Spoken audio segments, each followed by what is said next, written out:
मैं हूं आपके साथ पूजा अग्रवाल। हमारे खास कार्यक्रम रिपोर्टर्स लाइव में आपका स्वागत है। इस प्रोग्राम में हमारे साथ देश के कोने कोने से रिपोर्टर्स जुड़ते हैं और आज दिन भर में क्या कुछ होने वाला है या क्या कुछ खास होगा, इसके बारे में चर्चा करेंगे। और इसी पर शुरुआत करेंगे गुलशन सैफी के साथ, जो कि हमारे साथ दिल्ली से जुड़ चुके हैं। वहीं उत्तर प्रदेश से भी हमारे साथ प्रदीप आनंद श्रीवास्तव जुड़ चुके हैं। शुरुआत आपके साथ करेंगे गुलशन, आखिर क्या कुछ बड़ा आज दिल्ली में रहने वाला है, क्या कुछ बड़ी खबरें? जी पूजा, आज दिल्ली में खबर आई कि जो कांग्रेस नेता हैं शशि थरूर, उनको सुनंदा पुष्कर मामले में बरी कर दिया गया है। मैं आपको बता दूं कि राजनीतिक लिहाज से बहुत चर्चित केस था। जो शशि थरूर थे, उनकी पत्नी सुनंदा पुष्कर का शव 2014 में एक होटल में संदिग्ध हालत में पाया गया था, जिसके बाद ये आरोप लगे थे शशि थरूर पर कि उन्होंने आत्महत्या के लिए उकसाया है और उन्हीं तमाम धाराओं में मामला दर्ज किया था, जिस मामले में आज फैसला आया और राउज एवेन्यू कोर्ट ने आज उनको बरी कर दिया है। ये अपने आप में एक बड़ी खबर है। और दूसरा, दिल्ली में जो तालिबान और अफगानिस्तान के बीच में वहां चल रहा है, अफगानिस्तान में जितने भारतीय फंसे हैं और उनको लाने की कवायद है, उसको लेकर लगातार बैठकों का दौर जारी है।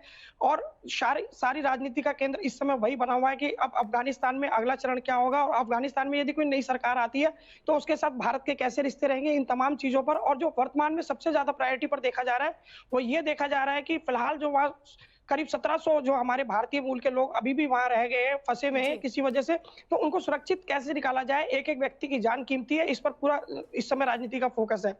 तीसरी ये रहेगी कि जिस तरह देश में 35,000 कोरोना के नए मामले आए हैं, उसको लेकर के भी दिल्ली में टीकाकरण अभियान की जो है समीक्षा की जा रही है और उनमें किस तरह तेजी लाई जाए, इस फिलहाल जो है इस समय इस पर केंद्रित किया जा रहा है। क्योंकि दिल्ली में ये कहा गया था कि जिस तरह दिल्ली सघन आबादी वाला इलाका है, ऐसे में अगर तीसरी लहर आती है तो दिल्ली को काफी जान माल का नुकसान हो सकता है। लिहाजा दिल्ली तीसरी लहर को आने से पहले खुद को अलर्ट रखना चाहती है। राजनीतिक जी बिल्कुल, आपसे ये भी जानना चाहेंगे गुलशन, जिस प्रकार से आपने तीसरी लहर को लेकर बात कही है, इसको लेकर ये जानना चाहेंगे कि आखिर कोरोना की स्थिति दिल्ली में क्या है? क्या इस बार कोरोना के मामले कम होते नजर आ रहे हैं, क्योंकि लापरवाही लोगों की तरफ से फिर भी बढ़ती जा रही है? जी पूजा, इस मामले में मैं एक बात आपसे साझा करना चाहूंगा अपने नेटवर्क 10 के दर्शकों को कि मार्च में 10 लाख केस थे और वो बढ़कर अप्रैल में 66 लाख हो गए। तो ये आप समझ सकते हैं कि 10 लाख से 66 लाख पर जिस तरह आंकड़ा आया था, लगातार 8,000 देश भर में मौतें हुई और दिल्ली में 500 से 600 मौतों का आंकड़ा गया, तो ये अपने आप में डराना वाला था। दूसरी लहर में उसको देख करके यही अंदाजा लगाया गया था कि तीसरी लहर में क्या सावधानियां रखी जाएंगी। लेकिन इन तमाम जो डराने वाली खबरें थी, इनके बीच में एक राहत भरी खबर ये आई कि बीते पिछले हफ्ते में 72 घंटे दिल्ली में ऐसे गए जब दिल्ली में कोरोना से एक भी व्यक्ति की मौत नहीं हुई। ये अपने आप में पहली बार ऐसा हुआ है। तो लिहाजा कहीं ना कहीं हमें मुसीबत को हम ये नहीं मान सकते कि पूरी तरह खत्म हो गई, हमें सावधानी रखनी होगी। और जैसा आपने कहा कि लोग लापरवाही कर रहे हैं, इसमें कोई दो राय नहीं है, भीड़ भाड़ हर जगह देखी जा रही है। जी बिल्कुल गुलशन, जिस प्रकार से आपने जिक्र किया, अफगानिस्तान में जितने भी भारतीय मूल के लोग फंसे हुए हैं, उनको वापसी के लिए लगातार भारतीय सेना की ओर से और सरकार की ओर से कार्य किया जा रहा है। तो आपसे ये जानना चाहेंगे कि जितने भी अफगानिस्तान में लोग फंसे हैं, 1700 के करीब भी लोग वहां पर अभी फंसे हुए हैं, तो आखिर दिल्ली मूल के कितने लोग हैं और ऐसे में क्या उनको वापसी के लिए कुछ रणनीति तैयार की जा रही है? देखिए, दिल्ली के भी जो लोग हैं, करीब करीब उनकी संख्या 200 से 250 बताई जा रही है। फिलहाल जो जानकारी मिलकर आ रही है, इसका कोई एग्जैक्ट आंकड़ा नहीं है कि वो लोग कहाँ से हैं फिलहाल, लेकिन ये है कि वो भारतीय मूल के 1700 लोग हैं। मैं आपको बता दूं कि जब वहाँ कोई सरकार, स्थिर सरकार नहीं है, स्थायी सरकार नहीं है, वहाँ तालिबान के लड़ाकों और अफगानिस्तानी सेना के बीच में संघर्ष चल रहा है और काबुल के दरवाजे पर जो तालिबान आज खड़ा है, वहाँ के उपराष्ट्रपति ने आज ऐलान किया है कि वह अब फिलहाल राष्ट्रपति हैं और उन्होंने ये भी कहा है कि वो जो तालिबान के लड़ाके हैं, इनके आगे घुटने नहीं टेकेंगे। मैं आपको बता दूं कि लगातार CW की बैठक चल रही है। प्रधानमंत्री जी खुद मॉनिटरिंग कर रहे हैं इस चीज को कि आखिर, और जो गृह मंत्री है, रक्षा मंत्री है और उनके सचिव अपर लेवल के, साथ में जो उनके मुखिया हैं दोनों ही तीनों सेनाओं के, वो भी बैठक में शामिल है। प्रधानमंत्री खुद शामिल है। लगातार जो है इस पर बात चल रही है। जी बिल्कुल गुलशन, इस तमाम बड़ी जानकारी के लिए आपका बहुत बहुत शुक्रिया और आपका हमारे साथ जुड़ने के लिए भी बहुत बहुत शुक्रिया। और एक बार यूपी का रुख करते हुए प्रदीप आनंद श्रीवास्तव हमारे साथ, हमारे रिपोर्टर जुड़ चुके हैं। प्रदीप, क्या कुछ बड़ा आज उत्तर प्रदेश में रहने वाला है, क्या कुछ खास रहेगा आज के दिन? देखिए पूजा, अगर हम बात करें उत्तर प्रदेश की, तो उत्तर प्रदेश में एक जो सबसे बड़ी खबर आई है वो ये है कि सहारनपुर में स्थित विद्यालय का नाम शाकंभरी देवी कर दिया गया है। और इसका जो अभिप्राय है वो ये है कि सहारनपुर का जो ऐतिहासिक वर्णन है, जो इतिहासकार बताते हैं, शाकंभरी देवी के नाम पर ही सहारनपुर की उत्पत्ति हुई थी। लेकिन बाद में मुगल शासकों ने इसका नाम सहारनपुर रखा, फिर अंग्रेजों ने इसको कंटिन्यू किया। तो भारतीय संस्कृति के संरक्षक के हिसाब से एक बार फिर से सीएम योगी ने जो है नाम बदलने की प्रक्रिया को जारी किया है। अब सहारनपुर में अभी तो ये सिर्फ विद्यालय का नाम है, अभी तमाम ऐसे शहर हैं जिनका नाम भी बदला जा सकता है। अगर हम दूसरे बड़ी खबर की बात करें तो इस बार दीपावली में अयोध्या में जो दीपोत्सव होगा वो खुद सरकार, जो पिछली बार उसने अपना रिकॉर्ड बनाया था, उस रिकॉर्ड को खुद तोड़ेगी। 7.5 लाख दिए इस बार जलाए जाएंगे और वो जो है एक इतिहास बनेगा। क्योंकि अयोध्या की अगर हम बात करें तो भारतीय जनता पार्टी की जो शुरुआती राजनीति है वो अयोध्या से ही शुरू हुई थी और अयोध्या से ही राजनीति की शुरुआत करके आज उत्तर प्रदेश में फुल मैंडेट के साथ भारतीय जनता पार्टी की योगी सरकार है। वहीं अगर हम बात करें तो केंद्र में मोदी सरकार है। तो ये अयोध्या को एक बार फिर से जो है राष्ट्रीय पर्यटन के साथ साथ जो है जो हिंदू सत्य सनातन धर्म के लोग हैं उनकी आस्था से जोड़ते हुए एक ये बड़ी खबर। और तीसरी एक बड़ी खबर की बात करें तो आज विधानसभा सत्र में जैसा कि हम सभी ने देखा कि कल बहुत ज्यादा जो है शोरगुल हुआ, लेकिन आज सुरेश खन्ना अनुपूरक बजट पेश करेंगे। तो उम्मीद है कि आज भी विधानसभा भवन में जो है मानसून सत्र के दौरान तमाम शोर शराबे का जो है बोलबाला हो सकता है, शोर शराबा विपक्षी पार्टियां कर सकती है। हालांकि इस बीच एक राहत भरी खबर ये है पूजा की, उत्तर प्रदेश में जो उत्तर प्रदेश इस समय नंबर 1 राज्य बन चुका है कोरोना से संबंधित मामलों में। टीकाकरण की बात करें, टीकाकरण में नंबर 1 हो चुका है। जांच की अगर बात करें तो जांच में भी नंबर 1 हो चुका है। तो इस समय पूरे देश में उत्तर प्रदेश नंबर 1 की स्थिति में है और कहीं ना कहीं से ये जो है सुखदायी खबर है कि कोरोना के जो केसेज हैं, जहां तीसरी लहर आने के लिए, तीसरी लहर की जो है चिंता पूरे विश्व को है, पूरे देश को है, वहीं तीसरी लहर से उत्तर प्रदेश अभी जो है मजबूती के साथ लड़ रहा है। और जिस स्थिति से टीकाकरण अभियान तेज हुआ है, जिस स्थिति से चेकिंग अभियान तेज हुआ है, ये कहा जा सकता है कि तीसरी लहर से निपटने के लिए उत्तर प्रदेश सरकार ने बड़ी तैयारी कर रखी है। जी पूजा। बिल्कुल, जिस प्रकार से आपने बताया प्रदीप की लगातार नंबर 1 इस पायदान पर बनाया हुआ है अपना एक, कहीं ना कहीं उत्तर प्रदेश की तरफ से लगातार वैक्सीनेशन की प्रक्रिया की जा रही है और इस पे नंबर 1 पर है उत्तर प्रदेश। आपका बहुत बहुत शुक्रिया हमारे साथ जुड़ने के लिए। और सीधे रुख करेंगे मुंबई का, जहां से हमारे साथ हमारे संवाददाता हर्षिदा जुड़ चुकी हैं। हर्षिदा, क्या कुछ बड़ा रहने वाला है आप आज महाराष्ट्र में? कि महाराष्ट्र में मानसून का पूरा मतलब जोर शोर से गिर रहा है, जहां जिसके चलते कोकण में ऑरेंज अलर्ट दिया गया है, वही मध्य महाराष्ट्र में येलो अलर्ट दिया गया है। दूसरी बड़ी खबर यह है कि महाराष्ट्र में डेल्टा के जो मरीज है, डेल्टा प्लस के जो मरीज है वो बढ़ रहे हैं। उनकी अभी कुल संख्या 76 के ऊपर हो चुकी है। वहीं पर मलेरिया, डेंगू तथा चिकनगुनिया के पेशेंट भी बढ़ रहे हैं, जिसके चलते प्रशासन ने लोगों को हिदायत दी है कि पानी जमा ना होने दे और घर के आस पड़ोस में साफ सफाई रखें। तीसरी बड़ी खबर यह है कि महाराष्ट्र मुंबई में मतलब सबसे एकदम अच्छी खबर मानी जा सकती है पूरे दिन की या पूरे 1.5 साल की, कि यहाँ पर कोरोना का जो नंबर है वो तो 2% पे आ चुका है। यहाँ पर कोरोना के मरीज है उनकी संख्या घट रही है। और आपको बता दूं कि यहाँ पर सिर्फ 2% जो बिल्डिंग है, यानी पूरे जो मुंबई की जो जनसंख्या है उसकी जो एक काउंटिंग की जाए तो उसके जनसंख्या के 21 बिल्डिंगें सिर्फ सील की गई है जहां पर कोरोना के मरीज है। और सबसे बड़ी खबर उसके मतलब सेंट्रल से यह खबर है कि जो महाराष्ट्र के पूर्व गृह मंत्री थे अनिल देशमुख, उनकी याचिका खारिज हो जाने के बाद में ईडी ने उनको 5वां समन्स भेजा है। पर पिछले 4 समन्स की तरह इस समन्स में भी अनिल देशमुख उपस्थित नहीं होने वाले, जिसके पीछे उनके वकील ने यह कारण बताया कि अगर मामला सुप्रीम कोर्ट में होगा तो जो याचिका करता है उसको ईडी के सामने हाजिर होने की जरूरत नहीं। लेकिन अंदर के सूत्र यह बताते हैं कि अनिल देशमुख के खिलाफ जो पुख्ता एक जो प्रूफ मिले हैं कि उनका इन्वॉल्वमेंट था मनी लॉन्ड्रिंग में, जिसके चलते उनको इमीडिएटली अरेस्ट हो सकती है और उस अरेस्ट से बचने के लिए ही अनिल देशमुख ईडी के ऑफिस में नहीं जा रहे। बिल्कुल हर्षिदा, बहुत बहुत शुक्रिया आपका तमाम जानकारी हमारे दर्शकों तक पहुंचाने के लिए। और सीधे रुख करेंगे जम्मू का, जहां से हमारे साथ हमारे संवाददाता रईस बानी जुड़ चुके हैं। रईस, आज क्या कुछ महत्वपूर्ण रहेगा, क्या कुछ बड़ा रहेगा जम्मू में? मैं आपको बता दूं कि आज अगर हम जम्मू कश्मीर की बड़ी 3 खबरें की बात करेंगे, पहली खबर जो है हमारे दक्षिण कश्मीर के कुलगाम की है, जहां पे कल जो है भारतीय जनता पार्टी के जो कॉन्स्टिट्यूंसी इंचार्ज होम शाली बुक जो जावेद अहमद डार है उनको जो है घर पे ही मिलिटेंट ने अटैक किया और उसको बाद में जो अगर हॉस्पिटल लिया गया था मगर उसको रास्ते में ही उनकी मौत हुई। और आपको मैं बता दूं कि अगर हम पिछले 2 सालों की बात करें, जो भारतीय जनता पार्टी के 23 लीडर्स जो कि ऐसे थे जिनको मिलिटेंट ने मार गिराया अभी तक, और उसमें से अगर हम इस साल की बात करें, इस साल में जो है 9 जो बीजेपी के लीडर्स है उनको जो है मिलिटेंट की तरफ से मारा गया है। ये जो कल जो भारतीय जनता पार्टी के जो स्पोक्स पर्सन है उन्होंने प्रेस कॉन्फ्रेंस में बताया। और आपको मैं बता दूं दूसरी खबर जो है जो कल वायरल हुआ वीडियो, पुलिस जो कि मोहर्रम का श्रीनगर में चल रहा था प्रोग्राम, और उस पर जो पुलिस वालों ने मीडिया पे पत्रकारों पे जो है लाठियां बरसाई थी, उसको एक्शन लेके जो है director general of police Dilbag Singh ने एसएसपी को हिदायत दी है कि उस पुलिस अफसर पे जो है एक्शन किया जाए जिसने कल जो है मीडिया पे जो है अटैक किया था। और तीसरी खबर अगर हम बात करें, महबूब मुफ्ती की जो मां है उसको जो है एनफोर्समेंट डायरेक्टर की तरफ से समन पहुंची है। आज 11:30 बजे जो है उसको जो है श्रीनगर बुलाया गया है मनी लॉन्ड्रिंग केस में। जी चलिए, आपका बहुत बहुत शुक्रिया तमाम जानकारी के लिए। रईस, यहाँ रुकेंगे छोटे से ब्रेक के लिए, जल्द हाजिर होंगे।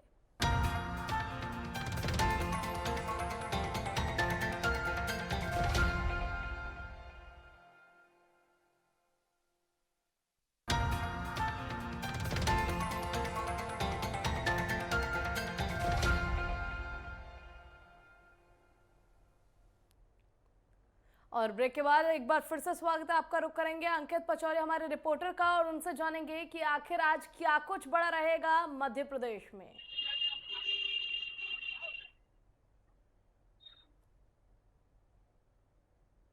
अंकित, आपसे जानना चाहेंगे कि आखिर आज क्या कुछ बड़ा, आपके पास क्या कुछ बड़ी खबरें हैं?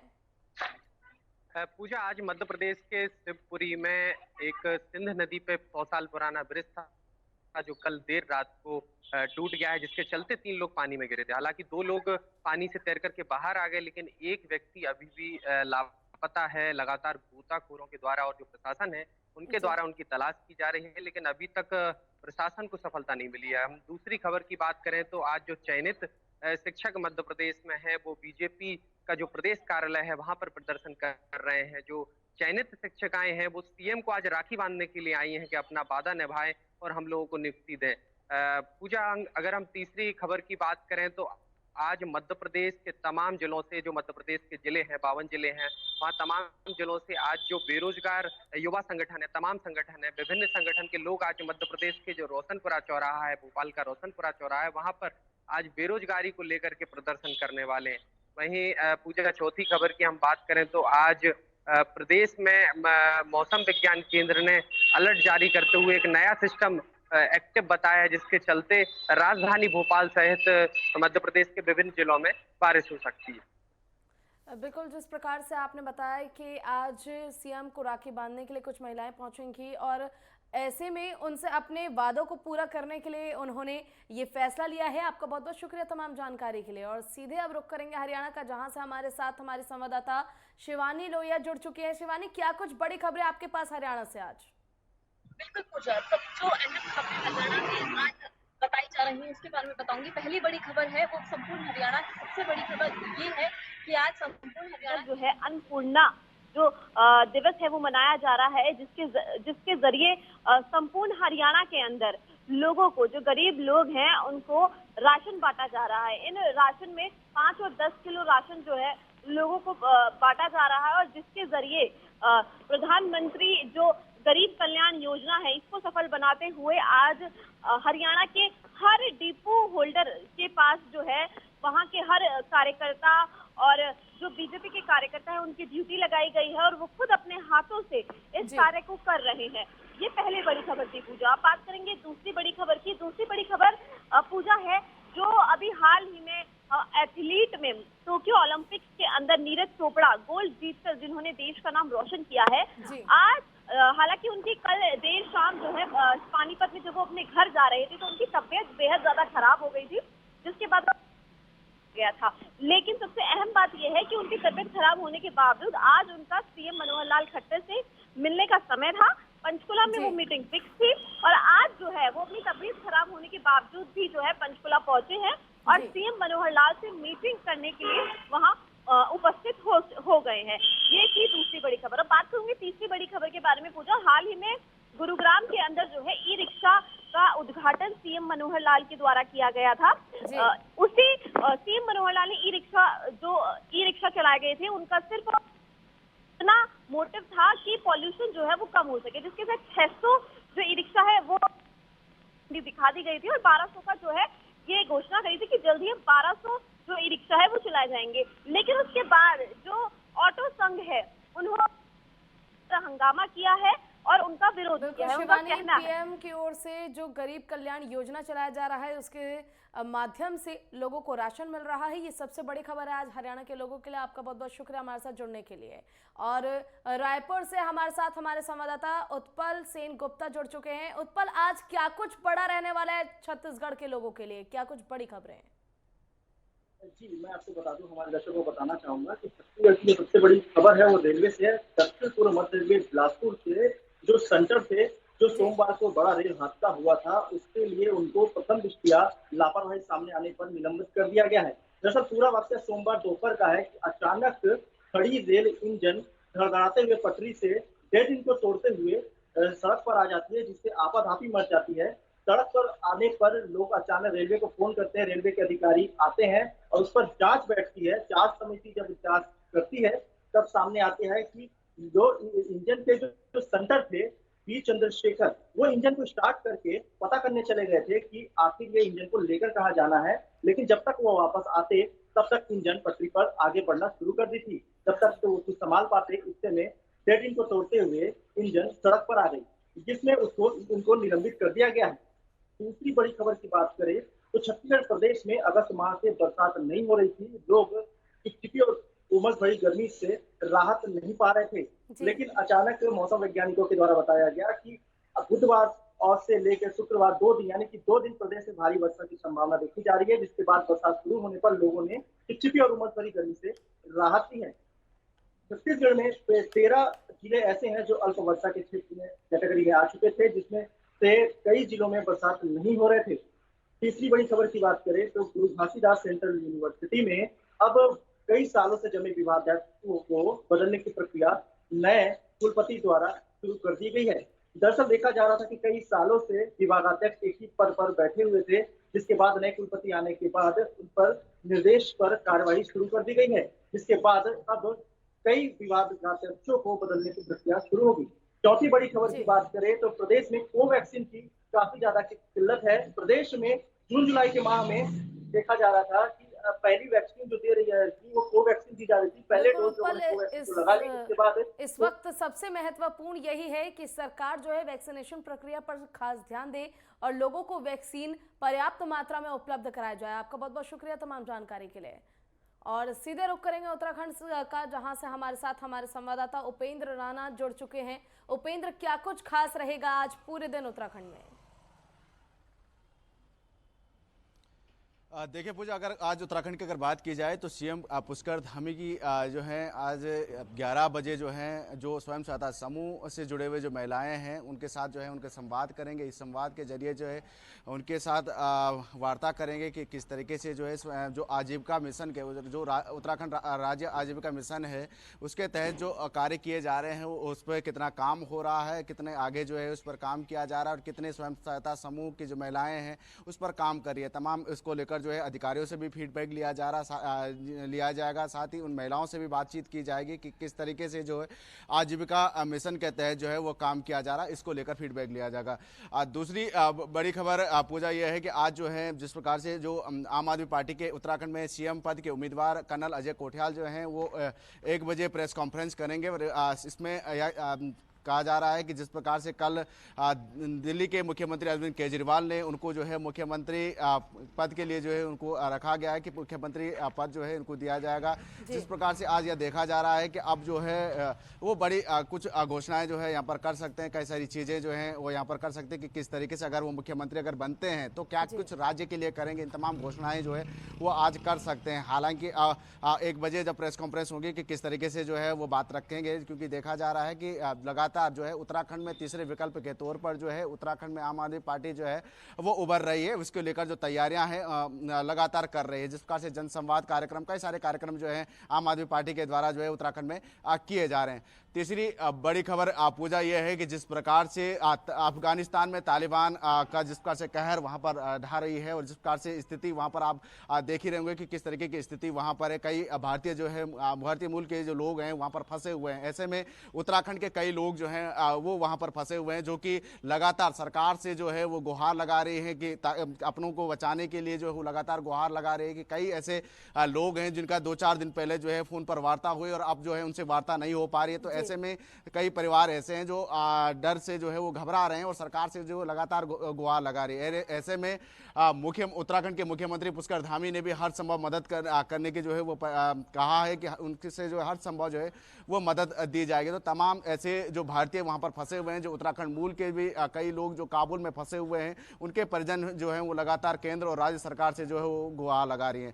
चौथी बड़ी खबर पूजा यह है कि जिस प्रकार से जो है 3 साल बाद जो है एक मुकदमा जो है देहरादून के डालनवाला क्षेत्र में जो है वो मुकदमा दर्ज किया गया। सबसे बड़ी लापरवाही पूजा इसमें यह देखा गया है कि जिस प्रकार से देखा जाता है कि दर दर भटकने के बाद जो है जिस प्रकार से कोर्ट में जो है जो परिजन है वो गुहार लगाते हैं। ऐसे में 3 साल बाद जब कोर्ट जो है पुलिस प्रशासन पर जब दबाव बनाती है तो उसके बाद जो है 3 साल बाद जो है वो मुकदमा दर्ज होता है। इसमें आपको बता दें कि 3 साल पहले जो है एक डॉक्टर ने जो है एक महिला का इलाज किया था, जबकि वह उस इलाज का जो स्पेशलिस्ट भी नहीं था। उसके बाद भी उसने इलाज किया और जिसके बाद जो है महिला की मृत्यु हो जाती है। उसके बाद पीड़ित ने उनके खिलाफ मुकदमा दर्ज कराया था और मुकदमा दर्ज होने के बाद भी पुलिस ने किसी भी प्रकार से जो है वो इस पर एक्शन नहीं लिया। और 3 साल बीतने के बाद जो है कोर्ट ने जो है उस पर एक्शन लिया और कोर्ट के दबाव के बाद जो है अब जो है उस पर एक्शन लिया गया और पुलिस प्रशासन ने जो है अब मुकदमा दर्ज करते हुए जो है डॉक्टर छाछर